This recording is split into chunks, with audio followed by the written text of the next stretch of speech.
love that Ghana has shown us. I mean, it was overwhelming when we got to the stadium and we're coming through the rain thinking, okay, God, what's happening? We get there and we saw the sound engineers holding their hands, praying, and the crowd was just singing and singing rain as well. We're thinking, no rain this time. You know, it was so emotional, and we realized that we were greatly loved by Ghana.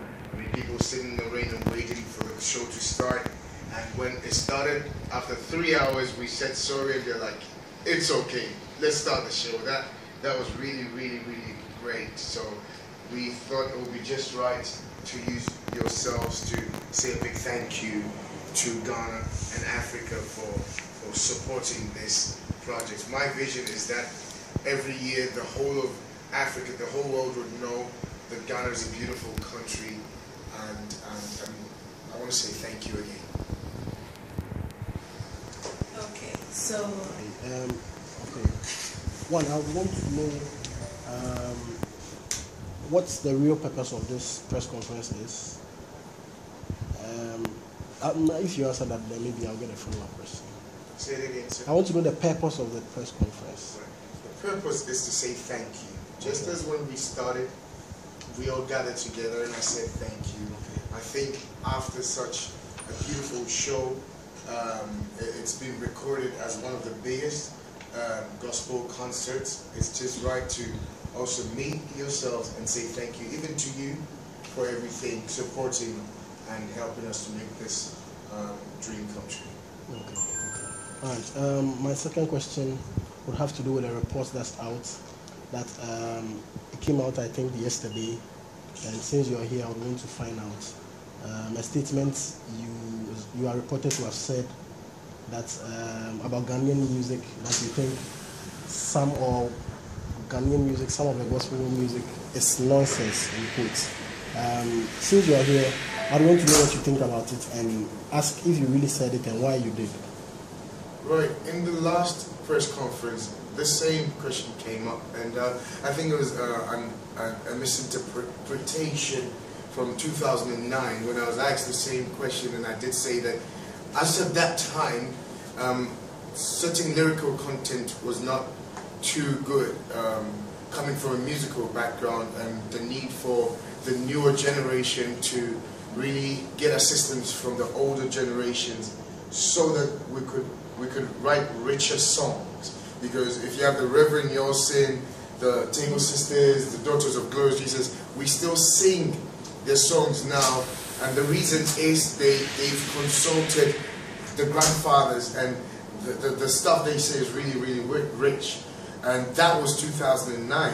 So I think it was misquoted, and then during the press conference, I was asked that same question, which I did say. I didn't say it that way, but this is what it is. And I also did say that the new generation has taken over and they're making waves, and that has been my dream, that Africa knows that Ghana is one of the top places when it comes to gospel music. Okay. So from what you're saying, what's your name? My name is Eugene. Eugene. Peace FM Online. Peace FM. Yeah. So from what you're saying, you didn't say anything to that effect. Why would I be singing Ghanaian songs, be a Ghanaian, and criticize my own people? I wouldn't do that. Okay. but is one they are saying that they have a tape. I printed a copy of what they have, and they, from what they are saying, I mean, for my own opinion, I don't think anything you said was untoward. I mean, some of what you said is quite true. Like here, they say you said you would like to encourage people to begin to take it easy on the lyrics and change the rhythm a bit and have more confidence in themselves. That people are awesome songwriters and awesome pastors. They just have to consult people. I mean, but on the tape they are saying they say they have you saying nonsense on the tape, that some Ghanaian lyrics. So where is that tape? Exactly. They've not shown us where the tape is yet. I would like to hear the tape myself. If I did say that, I would say so. But I don't remember saying that. Okay.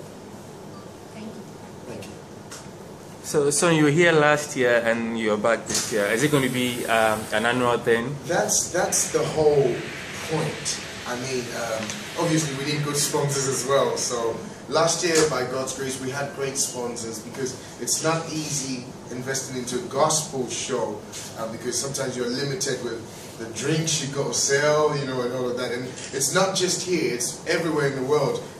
When you're going to hire a hall, they will tell you we'll charge more because you can't sell alcohol or something. But this year, luckily, we got some great sponsors, Smarties group of companies. We had First Allied, we had Tigo, who really, really believed in the vision. My dream is that every year we do this, even bigger and bigger. It becomes the biggest African church day out, where any artist could pop out. Like, any African artists will just come together, and then we combine it with the Western artists as well. And this concert was beautiful. You didn't know it was coming, but you heard their song, DSP, ASP, SP. Every day it changes. So he would come on, this one would come, and it was just beautiful. So that's the vision, that we do it till Thy kingdom come. And at any point, in terms, if you get a sponsorship, are you looking to doing something like a free concert? Because one of the problems the questions I had people ask when they saw the poster I put out was, is there really a need for VIP to pay that much for a church or a gospel concert and stuff like that? Even let me put it this way, even in the churches, or when it's a concert setting, of course you've got to do VIP, you've got to do popular stands, because maybe I want to buy the most expensive ticket and get closer to the RTs. I don't want to sit at the back. I would like to pay more. You have to give people those options to do that. And maybe I want to sit at the back and just enjoy the whole show. So yes, we would like to do it free eventually, but we have to also bear in mind that it costs the sponsors a lot of money to fly Dr. Ron Kinoli, to fly myself and the whole band, 11 to 13 piece band, hotel bills, billboards and everything. So the little we can also put together to work out the cost also does help. But my vision is that we get a lot of Christian companies together, so much so that every year everybody comes free. But if we do it free, it would have to be overflow at the stadium. Okay, the concerts, I was trying to find out who the event organizers are, right, but I was not able to. I understand her sister Salaji was part of it. I understand Stacy was also part of it. Right. It depends on your reason of looking for them. So maybe I was just looking for press accreditation, and I didn't know who to speak to. Okay, then it's VM Consult you'd speak to. Yeah. So we have departments, so maybe based on that it's VM Consult. Okay, all right. How would you, as the the initiator of this concert, describe it afterwards? After what happened? How would you? I'm also asking people what happened, because it was a vision that God gave me. I saw the blueprint. I saw everything God wanted to do. And so I was making sure that everybody was listening to what God said. This is how God wants it done. So when it started raining, she was panicking, and I wasn't panicking until I saw the policeman wear the raincoat. I said, God, there's a problem here. But Ricky had taken the lead, and then he sent a picture of the crowd, and I said, you know what?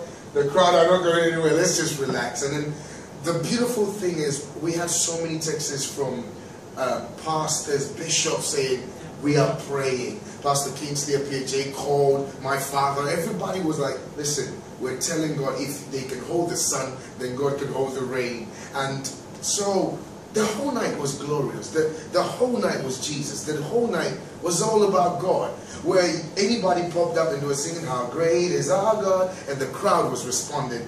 SP sang his songs and the crowd was they responded to everybody. I got on stage for 3 hours and the crowd was standing for 3 hours. And when I finished, they said, where we at now? You know, it was so emotional. So emotional. Like, it's one of the most beautiful moments where you sit back and you're like, what just happened? You know, so thank you. It's a great feeling. So with that question, do you have an answer? What just happened? Jesus happened. The only thing I forgot to do, and I'm still kicking myself, was the altar call.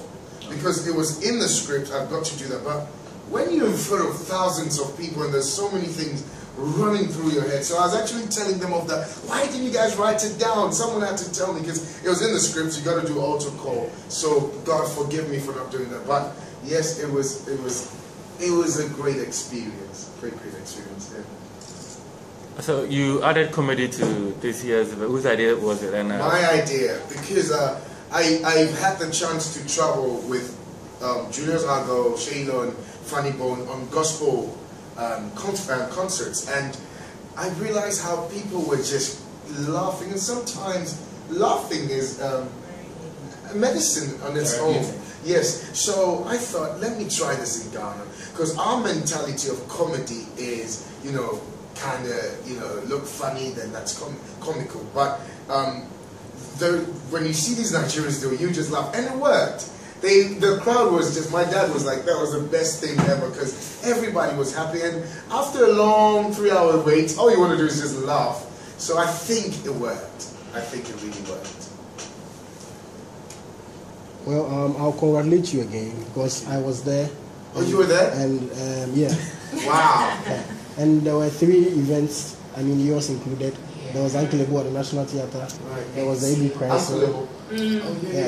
And right. I mean, so in all the 3 shows, it was you I was scared for, because you had the biggest venue. You need a lot of people to be able to say you have a show. Right. So when I came and I saw the number of people, I was very impressed. God happened there, right there. I actually lost a bet with Winfred, because I said, listen, I don't know if people are going to come. And he said, well, do you want to bet? And I've been losing bets since I came. So they were confident, but I wasn't. And it comes with the job. Every concert I do, I always ask the people, are they going to come? Are people going to come? And I rely on them to encourage me that let's keep going. And we did. I think the last day I told the team, we've done everything humanly possible. The rest is left for God to do it. And even if people don't come, I know that we did our best. So I was quite satisfied at the hard work that the band, the team, everybody had done. And I just said, you know what, even if we get 1,000 people, we worked hard. And look at what God did. So, yeah. It's been 72 hours after the event. Have you and your team done any reflection yet? And if you have, what would you say you've learned or picked for this year's concert? I just saw the team off, and they didn't want to go. This is their comment. This is the best concert we've ever done. Now, I've worked with them for the past 8 years, and we all said this is the best concert we've ever done. And so, for me, I was looking at things I did wrong, because that's what I always do. I criticize it. What went wrong? What can we change? What should we do? I mean, the only thing that I didn't blame us about was the time, because what happened was when it rained, the rain drizzled on the plugs. And so some of the guys were getting electrocuted. So we had to take everything out, clean it thoroughly, and then plug it again. So that was the only thing we couldn't help out. But we sit down and we try to find out what went wrong, which artists did extremely well, who can we get back on the bill, because we need to really look into all of that. And then we work towards next year from now.